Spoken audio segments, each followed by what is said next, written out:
के नौजवान हिंदू लड़के युवा जय श्री राम का नारा बांग्लादेश के रोड पर लगा रहे हैं, ढाका के रोड पर लगा रहे हैं, बाजार चौक में लगा रहे हैं और बड़े बड़े बैनर लेकर के कह रहे हैं कि हम अब चुप नहीं रहेंगे। तो वैसे ही इट्स अ यूजलेस बॉडी, ये कुछ कर तो पाते नहीं है, लेकिन हाँ ठीक है, at least somebody must know what is happening to the Hindus and I hope the UN does something. 13 साल की शिपनिया सरकार हिलचिया स्कूल से पढ़कर वापस आ रही थी। बलात्कार किया गया, उसको मार दिया गया। इसके बाद नरंदिये उपजिला, जो कि एक राइट्स एक्टिविस्ट था, सुरक्षा मांग रहा था, समाधान मांग रहा था, मार दिया गया। ये अत्याचार क्यों हो रहे हैं? ये अत्याचार किन पे हो रहे हैं? इनका क्या गुनाह था? गुनाह ये था कि ये बांग्लादेश में हिंदू थे। तारिक रहमान, खालिदा जिया का बेटा, वो मिला आईएसआई से दोस्तों। और ये जो वीडियो बना रहा हूं, ये बांग्लादेशियों के लिए तो है ही, और ये पाकिस्तानियों के लिए भी है। आईएसआई इज अनविलिंग और अनेबल और इनकेपेबल, जो भी आप कह लें। पाकिस्तान का तख्ता पलट फौज ने करवाया, जनरल बाजवा ने करवाया, ये बात तय है।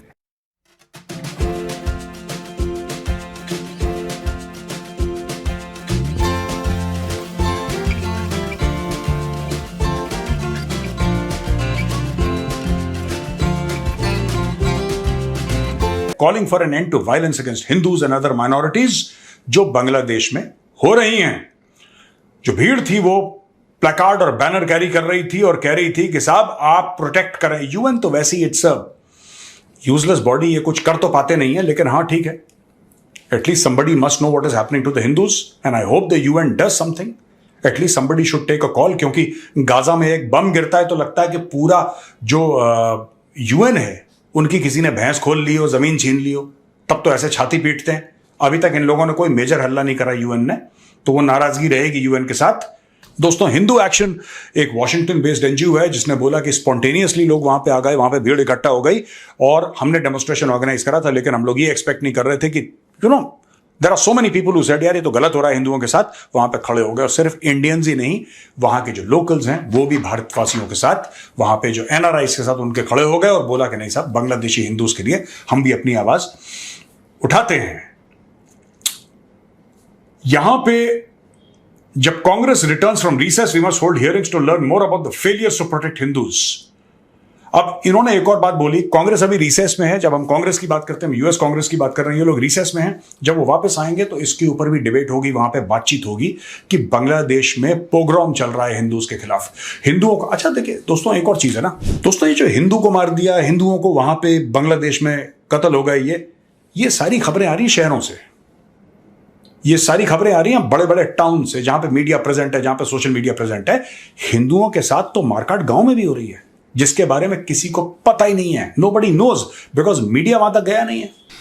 अब सबसे बड़ी समस्या ये थी कि ब्रिटिश तो हुकूमत छोड़ के 1947 में चले गए, लेकिन उसके बाद ब्रिटिश ने ईस्ट पाकिस्तान में पाकिस्तान की आईएसआई, जिसका गठन ब्रिटिश और ऑस्ट्रेलिया ने मिलकर किया था, उन्होंने वहां पर आईएसआई को एक पूरी टेरिटरी दी।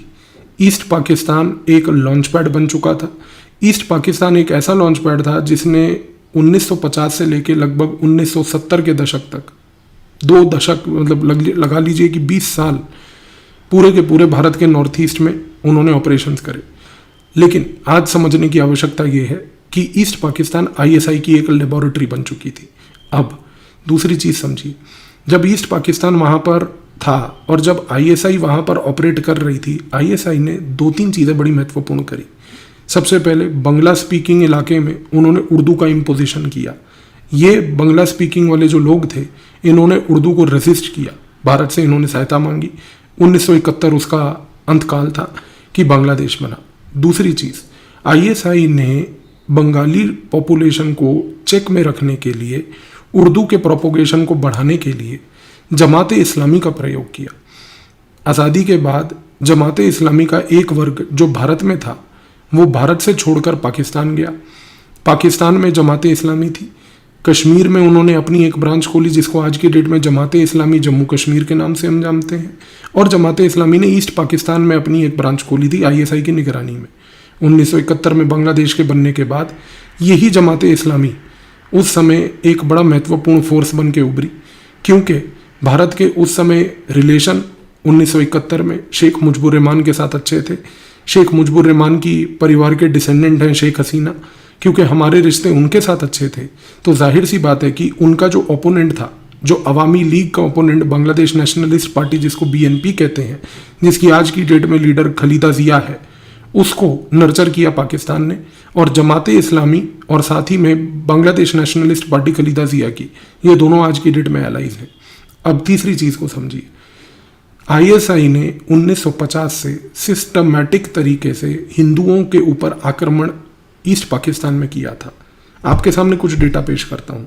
1950 में ईस्ट पाकिस्तान के अंदर हिंदुओं की पॉपुलेशन 22% थी, 22%। 1971 तक ये घटकर 13% हो गई।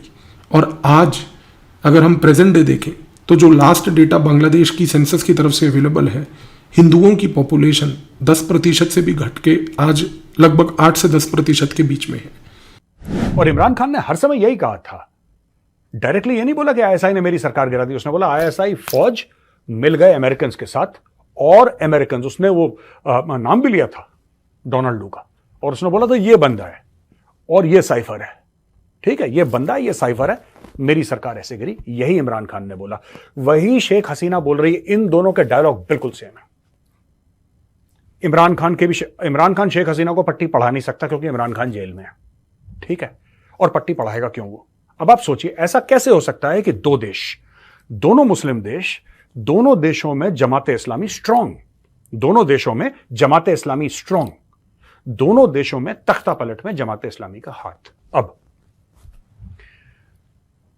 पाकिस्तान का तख्ता पलट फौज ने करवाया, जनरल बाजवा ने करवाया, यह बात तय है, राइट।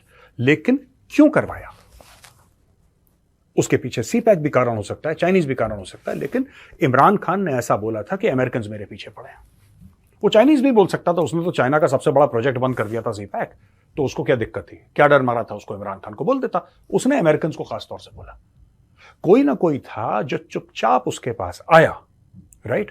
और पहले मुझे भी बहुत डाउट था, मुझे लग रहा था कि इमरान खान ने ऐसे ही अमेरिकन को ब्लेम कर रहा है क्योंकि एंटी अमेरिकनिज्म है पाकिस्तान में, और मैंने कई वीडियोस भी बनाए। लेकिन जब से बांग्लादेश वाला मैटर हुआ है और शेख हसीना ने वही बात बोली, एग्जैक्टली वही बात बोली जो इमरान खान ने बोली, तब मेरा दिमाग ठनका कि यार हो सकता है खान की बात में कुछ सच्चाई हो। कुछ खान ने सोचा है, तब खान ने बोला है।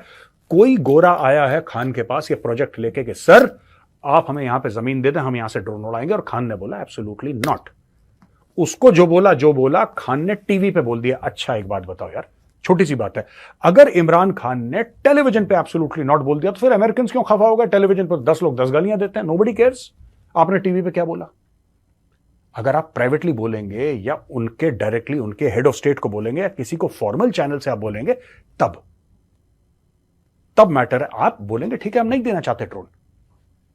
पाकिस्तान का इतिहास रहा है, पहले इमरान खान से पहले यही होता था, एब्सोल्युटली नॉट। इमरान खान पहले वाला नहीं था। तो क्यों आखिर मोहम्मद यूनुस को यह कहना पड़ा कि हम माइनॉरिटीज की सुरक्षा भी करेंगे, अहमदिया मुसलमान की भी सुरक्षा करेंगे? इसका मतलब है कि ये जो आतंकी नाच नाचा गया है ये सुन्नी मुसलमानों ने किया है, और 72 फिरकों में से 71 फिरकों को भी आघात पहुंचाया है, और हिंदुओं को तो खैर फर्स्ट टारगेट तो सुन्नी मुसलमानों का हिंदू ही होते हैं।